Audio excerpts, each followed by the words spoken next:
बिस्मिल्लाहिर्रहमानिर्रहीम। अस्सलाम वालेकुम। मैं हूं रज़ा मेकन, आप देख रहे हैं IR के न्यूज़। आइए जानते हैं कुछ अहम अपडेट सदीक जान साहब से। इमरान खान साहब के साथ आज बहुत अहम मुलाकातें हैं अडयाला जेल में। अहम मुलाकातें से मुराद ये नहीं है कि अगर कोई ये समझे कि कोई इस्टेब्लिशमेंट के लोग जाके मिल रहे हैं इमरान खान साहब को या कोई हुकूमत की तरफ से जाकर मिल रहा है, ये कोई अहमियत नहीं रखती है मुलाकातें। इसलिए कि इमरान खान के लिए अवाम मैटर करते हैं, अवाम इमरान खान के साथ खड़े हैं। ओवरसीज़ पाकिस्तानी मैटर करते हैं, ओवरसीज़ पाकिस्तान और इमरान खान के साथ खड़े हैं। आज की मुलाकात में इमरान खान साहब की जानिब से कुछ चीज़ें जो हैं वो बड़ी वाज़ेह होंगी। ये मुलाकातें मैं अहम क्यों कह रहा हूँ, और उससे पहले इस वक्त जब मैं ये वीडियो रिकॉर्ड कर रहा हूँ तो बुशरा बीबी साहिबा जो हैं वो तोशाखाना 2 केस में इस वक्त अडयाला जेल के अंदर मौजूद हैं। और साकिब बशीर साहब ने जैसे ट्वीट किया कि वैसे अदालतों के अंदर छुट्टियाँ हैं, लेकिन तोशाखाना 2 वाले जज शाहरुख अर्जुमन साहब जो हैं माशाल्लाह जो हीरे हैं, जो बहुत इस हुकूमत के पसंदीदा जजेज़ में से एक हैं, वो तोशाखाना 2 केस को बड़ी तेज़ी से चला रहे हैं। और ये वही जज हैं जिन्होंने इमरान खान और बुशरा बीबी की ज़मानत की दरखास्तें तोशाखाना 2 केस में मुस्तरद की और इमरान खान और बुशरा बीबी दोनों को ज़मानतें मिली इस्लामाबाद हाई कोर्ट से जाकर। तो क्या उस जज के ख़िलाफ़ कोई कार्रवाई नहीं होनी चाहिए जिसके फ़ैसले को उठा के रद्दी की टोकरी में डाल दिया इस्लामाबाद हाई कोर्ट में? और अगर इस्लामाबाद हाई कोर्ट के जस्टिस मियां गुल हसन और औरंगज़ेब का फ़ैसला गलत है, इमरान खान और बुशरा बीबी को तोशाखाना 2 में ज़मानत देने वाला, तो उस फैसले को जो है वो FIA को चैलेंज करना चाहिए था सुप्रीम कोर्ट ऑफ पाकिस्तान में कि हाई कोर्ट का फैसला दुरुस्त है और हमारा जो हीरा है, हमारा जो पसंदीदा जज है शाहरुख अर्जुमन, अबुल हसनात मोहम्मद जुल्करनैन की तरह, मोहम्मद बशीर साहब की तरह, हुमायूं दिलावर साहब की तरह, ये जज जो है इस जज का फैसला दुरुस्त था, मियां गुल हसन और औरंगज़ेब का फैसला गलत है, तो चैलेंज कर लेते आप सुप्रीम कोर्ट में। तो वहाँ भी तो याहिया अफरीदी साहब बैठे हैं ना, जिन पे नून लीग को बड़ा एतमाद है, यकीन है, भरोसा है, बड़े पसंदीदा जज हैं याहिया अफरीदी साहब मुस्लिम लीग नून के। नून लीग बहुत तारीफ़ करती है उनकी और इसीलिए नून लीग ये समझती है कि अब वो एक नई आईनी तरमीम करके याहिया अफरीदी साहब को 2033-34 तक चीफ जस्टिस पाकिस्तान रखेंगे। इतने ज़्यादा पसंद आ गए हैं याहिया अफरीदी साहब मुस्लिम लीग नून को। इन चीज़ों पर ना जाएंगे। याहिया अफरीदी साहब ने जी वोट अगेंस्ट कर दिया है और याहिया अफरीदी साहब ने कहा कि जी तमाम जजेस मुश्तमिल आईनी बेंच होना चाहिए और हुकूमत ने कहा कि यही 7 जजेस होने चाहिए। इन चीज़ों पे ना जाएं। आउटकम क्या है याहिया अफरीदी साहब के वोट का? कोई भी नहीं। याहिया अफरीदी साहब के जितने इक़दामात हैं उनसे किसी तौर पर भी पाकिस्तानियों को अब तक हमें कोई फ़ायदा देखने को नज़र नहीं आया, बल्कि जब से वो चीफ जस्टिस पाकिस्तान बने हर चीज़ अदलिया के हवाले से वो शरीफ ख़ानदान जरदारी इस निज़ाम के हक़ में जारी है, तो ये चैलेंज कर देते।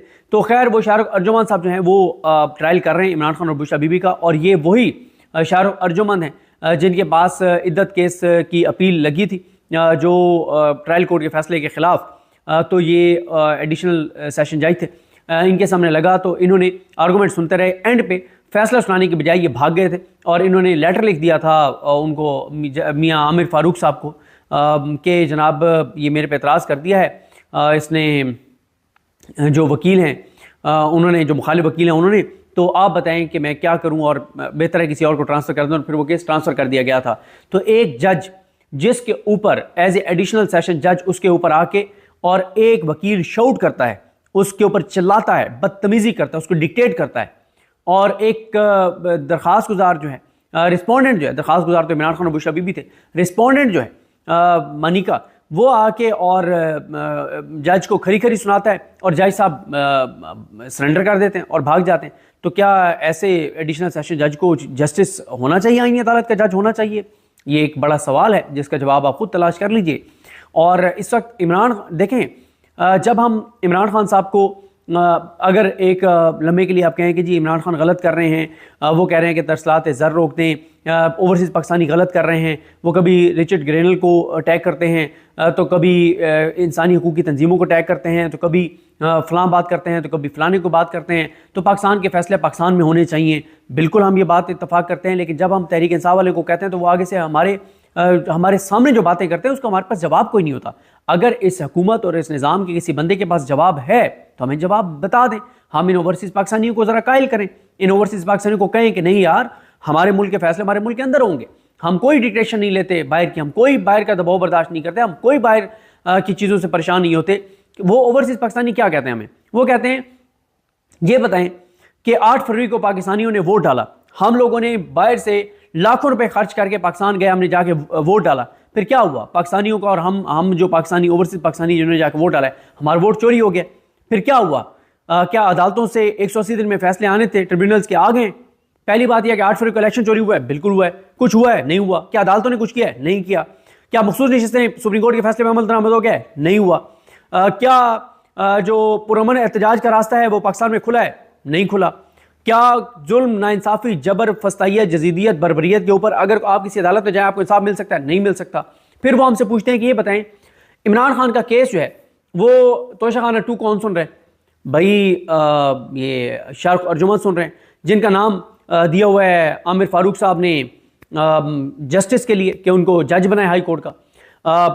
आजम खान साहब जिनके सामने 26 नवंबर वाला इस्तगासा लगा हुआ है पीटीआई का, वो उनका नाम भी हाई कोर्ट के जज के लिए दिया हुआ है। और हाई कोर्ट के जजेस की सिलेक्शन मशरूत है नून लीग से, वोट नून लीग के पास है, इंटेलिजेंस रिपोर्ट एजेंसीज ने देनी है।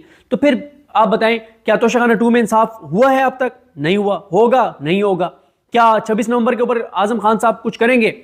आजम खान साहब तो बाद में करेंगे या नहीं करेंगे सवाल आएगा। पीटीआई खुद उसको मामले को, पीटीआई की बाहर वाली क़यादत उसको सरेंडर कर चुकी है। तो ये वो ओवरसीज पाकिस्तानी का सवाल है जिसका हमारे पास जवाब नहीं है। वो कहते हैं कि जब पाकिस्तान के अंदर ना अदालतें बाकी नहीं हैं, ना एहतजाज का रास्ता रहा है, ना वोट का रास्ता रहा है, तो फिर बात खत्म हो गई ना। फिर आप क्यों हमसे ये सवाल करते हैं, क्यों हमें ये कहते हैं कि हम ये ना करें, हम वो ना करें? तो वो कहते हैं हम आज़ाद हैं। वो कहते हैं कि हम पाकिस्तान में थोड़ी बैठे हैं कि हमको बात करेंगे तो हम उठा लिए जाएंगे, अगवा कर लिए जाएंगे। और वो बाहर बैठे हैं, बाहर बैठे हुए वो बात करते हैं तो यहाँ उनके फैमिली मेंबर्स को उठा लिया जाता है। तो उन्होंने भी अब यही हाल ढूंढा है कि वहाँ के ओवरसीज पाकिस्तानियों को पीटीआई ने कंपेन चलाई कि आप अपना जो ट्विटर अकाउंट है वो तो रखें, साथ एक और ट्विटर अकाउंट बनाएं जिसके ऊपर आप अपनी आइडेंटिटी ना दें, ताकि आप आवाज़ पाकिस्तान के अंदर इश्यूज़ पे बुलंद कर सकें। और ये ना हो कि वो लोग जिनकी फैमिलीज पाकिस्तान के अंदर रहती हैं कि वो वहाँ पे कोई सवाल उठाएं, कोई बात उठाएं और यहाँ उसके घर वाले उठाए जाएं। अभी आप देखें अहमद बोबक की फैमिली के साथ क्या हुआ, सारा गिलगिती की फैमिली के साथ क्या हुआ, और दर्जनों ऐसे ओवरसीज, बीसियों सैकड़ों ओवरसीज पाकिस्तानियों की फैमिलीज के साथ क्या हुआ। मैं खुद जानता हूँ, मेरे एक बड़े करीबी दोस्त हैं अमेरिका में, और कोई ऐसा ट्वीट नहीं था, सिंपल वो मैंडेट चोरी के ऊपर बात कर रहे थे, पाकिस्तान में इंसानी हकूक़ की पामालियों पे बात कर रहे थे, कोई डैमेजिंग चीज़ नहीं कर रहे थे। वो तो इंसानी हकूक़ की तंजीमों को भी टैग नहीं कर रहे थे, वो तो रिचर्ड ग्रेनल को भी टैग नहीं कर रहे थे, वो तो IMF को भी टैग नहीं कर रहे थे, वो तो सऊदी हुकूमत को भी टैग नहीं कर रहे थे, वो तो कुछ भी ऐसा नहीं कर रहे थे। उसके भाई को यहाँ पे उठा लिया पाकिस्तान के अंदर, साउथ पंजाब से उसके भाई को उठाया, उसने मुझे कॉल की। अब मैं उनकी फैमिली के हालात, सूरत हाल जानता हूँ, मेरे तो उनके साथ फैमिली वाला ताल्लुक है।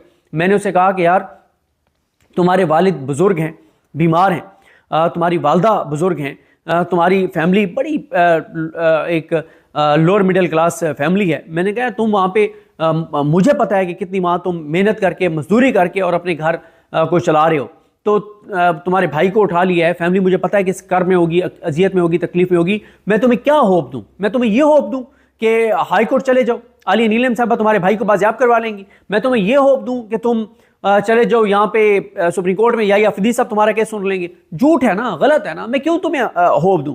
मैं तुम्हें ये होप दूं कि यहाँ पे बैरिस्टर गौर साहब और सलमान अकरम राजा साहब और ये उमर अयूब साहब और शिबली फराज साहब और अली मीन गंडापुर साहब, और ये लोग मामले को इतनी हाइप दे देंगे कि हमारे एक ओवरसीज पाकिस्तानी जो पाकिस्तान में इंसानी हकूक़ की पामालियों में बात कर रहा था, उसके भाई को उठा लिया, तो ये क्या हो रहा है? क्या वो आवाज़ उठाएंगे? तो मैंने कहा ये बातें छोड़ दो, तुम्हारे भाई, तुम्हारे पास कोई और ऑप्शन नहीं है, तुम्हें जो वो कहते हैं लिख के दो। उसने लिख के दिया कि मैं अब जो है वो इंसानी हकूक़ की पामालियों पे आवाज़ नहीं उठाऊंगा। लेकिन फिर क्या असर हुआ? क्या वो नहीं उठा रहा? वो अब एक और ट्विटर अकाउंट बना के, और वो पहले से 10 गुना ज़्यादा वो बात कर रहा है। तो बात यह है कि आपको इससे पाकिस्तान के अंदर जो अदालतों को गैर मौसर कर दिया गया है, जो मीडिया का गला घोंट दिया गया है, जो सोशल मीडिया के ऊपर सख्तियाँ हैं, जो पुरअमन एहतजाज का रास्ता आपने बंद कर दिया है, जो आपने वोट को गैर मौसर कर दिया है, उससे फिर क्या हुआ? उससे पाकिस्तान के अंदर ख़त्म हो गया सारा कुछ। अब बाहर वाले फिर ज़ाहिर है वो कंपेन कर रहे हैं, उनको कोई नहीं रोक सकता, वो आज़ाद हैं। तो नाज़रीन, ये थी आज की अहम अपडेट्स जो आपने जानी सदीक जान की ज़बानी। इसी के साथ अपने मेज़बान रज़ा मेकन को इजाज़त दीजिए। अल्लाह हाफिज़। पाकिस्तान जिंदाबाद।